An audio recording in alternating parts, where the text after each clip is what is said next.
Magandang araw sa inyo mga kabayan. Tunghayan nyo na naman ang aking bagong video ipapakita sa inyo. Yan, kita nyo bagay mga spare ribs ng baboy na yan. Yan baby back ribs. Ating lulutuin yung napakasarap na baby back ribs barbecue.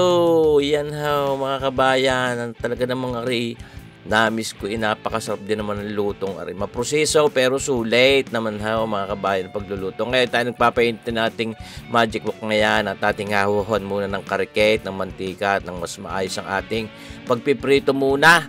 Yun ating mga baby back ribs na yun ng baboy ay ating tinimplahan na lang karikate, pinatigis natin, inas na natin, nilagyan natin ng karikate na paminta. Ngayon naglagay tayo niyang isang kawot na anato oil diyan na ginawa rin natin yan. Ito ang ating mga baby back ribs na ito ay ating ipiprito muna diyan. Parang isisirlaan natin na mas maganda ang texture mga kabayan sa ating pagluluto. Yan papagayin lang ang pagpiprito mga kabayan. Medyo palayo sa inyo paglalagay sa kawalay para hindi natin labsake. Yan. Yan kako nga hindi mo para palambutin diyan. Ito na may parang sinisirlaan natin mga kabayan diyan sa ating magic wok na yun. Ako, napakasarap po nitong ganitong luto. Sulit naman ang magiging effort ninyo. Yung ating binalik na at kitang-kita nyo parang pwede na. Ay, huwag na ito lang. Ito na. Basta ipiprito lang natin ang karikate. Ito papagayaan mga kabayan. Inanguna natin yung isa at di ating papalitan. 4 na piraso yung aking lulutuing iyan. Yan basta yan yung ating fry laan na gayaan, parang sinisirlaan. Nilagyan natin ng karikit pang anato oil, nagdadry yan. Ngayon habang nagpiprito pa tayo ngayon, tayo mag-uutay na rin ang pagprepare pa na ng ating sarsa. Yan lagay tayo diyan ng isang pakete ng mamasitas sa barbecue marinade na napakasarap. Diyan ating nilagyan din ng paminta na yaon mga kabayan. At ito nilagyan din natin ng karikit na sibuyas na papagayaan na ating ginayat. Ngayon marami pa rin tayong ilalagay diyan pampalasa at pampasarap lalo. Binabanaw natin papagayin yan mga kabayan. Para ko naglalaway na agad katabis ako nasasabid ng aking laway At binabanaw-banaw lang ganyan pang mapugnaw yung ating mga inilagay din mga paminta diyan mga kabayan. At ngayon ating lalagyan naman yan ng itong red wine na yan mga kabayan, mga 1/8 cup yan mga kabayan. Tunay kayo naman pampasarap lalo, pampaganda ng kulay yan, mamuya-muya parang titingkad ng kulay ng ating baby back ribs barbecue. Yan mga kabayan. Tapos nagdadagdagan pa tayo diyan ng paminta at ng sagay mas masarap. Tapos lalagyan din natin yan ng oyster sauce. Yan, sa inyo napapanood na yan. Daming yaon. Mga 3 kutsara. At talaga namang pampasarap at pampalinamnam iyan kahit wala na tayong ilagay ng mga bitsin diyan.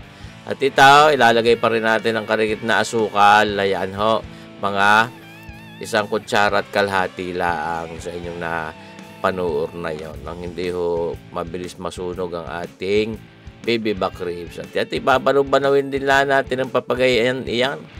Kahit papagayan, basta banawin natin ayos. Nang mapugnaw yung mga pinagdalagit magtalagang magsagpi-sagpi yung lasa. Pwede natin timusan. Ayan pero kung may parang naiibigan pa rin ilagay diyan. Para talagang kumpletong-kumpleto ang bango niya. Kung tuto sa ice na ito, pwede pa natin lagyan niyang ating granulated garlic na yan mga kabayan. At saka yun nilagyan pa rin natin ng karikit pang anato oil para hindi madry yung ating baby back ribs barbecue. Yan tunay kayo naman. Para naman naglalaway na nga kaya pala ang sarsa. Dinagdagan natin ng toyo mga kabayan, mga 2 kutsara. At siya di para ayos na ang lasa niyang ating baby back ribs. Tunay kayo. Para namang ngayon mga kabayan tayo ilalagay na natin yung ating binanaw na yan doon sa magic wok natin yan. At yung ating mga baby back ribs na yaon na ipinrito, sinir natin, di yan natin papapag-swimmingin. Magsuswimming na di yan ating mga ano niya. Pagka nakabulak ating ilalagay na yung mga ating sinir na baby back ribs. Yun may timpla na ako. Ulitin ko lang. May asin at paminta. Yan ho. Yan mga kabayan. Ay, kita nyo ba ang itsura niya sauce? Mga kabayan, tunay namang kagarni naman ang inyong gagawin luto. Ay sauce. Yan ho. Dinabulak na. Ayan, pwede na natin ilagay yung ating mga baby back ribs at diyan niya natin palalambutin ng panalong-panalo hanggang sa mag-reduce yung sarsang yun at ma-infuse talaga diyan sa ating mga baby back ribs na yan ang lasang ating ginawa. Iyo, tunay naman. Nakakapaglaway ay tunay naman napakasarap din naman pang ulam na rin. Pulutan duda ko na may sinbagang tatanggi din Kako ngayon medyo maproseso, mag-exert talaga kayo ng effort sa pagluluto na rin. Pero pag naluto panalong-panalo at sulit na sulit ho ang ginawa nating pagluluto diyan sa ating baby back ribs na yan. Ating lalagyan ng tubig hong iyan. Kung maaari mainit na tubig din ang ilagay para na sa gayon hindi mo bagsak ang temperature. Ayan. Yung dami ng tubig na yan ay siyang mismong magpapalambot diyan. Atin lang infused muna ng karikit yung ating mga panimpla saka natin nilagyan ng tubig na yan. At pwede naman nating bisitahin, tatakluban, bubuklatin at babalikin nang sa gayon talagang saktong patamang-tama ang ano niyan. Kumbaga balansin sa lahat ng surface ng ating baby back ribs na yun talagang malambot. Yun balikin, taklubay, kulaw para nang sa gayon maangang at mapalambot natin. Siyempre, mga kabayan, hindi maganda pag makunat siyang gayaan.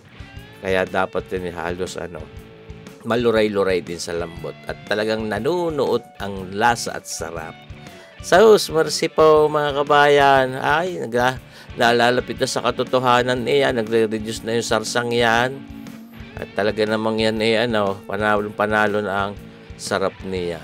Kung gusto niyo bumawas ng sarsang yan, panghapla sa kanin, mabahaw, mabagong saing, masinangag, ay pwede. At pinagugulong-gulong lahat ng sagay, talagang balansin-balansi ang pagkakapagpalambot natin. Kita nyo ayos na, luto na yung ating baby back ribs barbecue ni Kabayan Sir Boyet. Tunay naman, may natira pa dyan, magre-reduce pa rin. May ibuborbor pa rin tayo diyan, mga kabayan. Kita nyo baga, malapot-lapot na yung sarsang iyaw. At tila akong ipinapakita sa inyo. Talaga namang gusto kong mapapaganyay at sarap.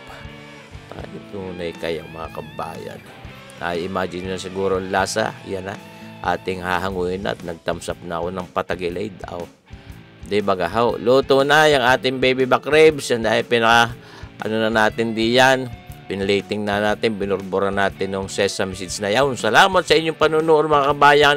Abangan nyo pa rin ang ating mga susunod na videos. Mabuhay tayong lahat. God bless!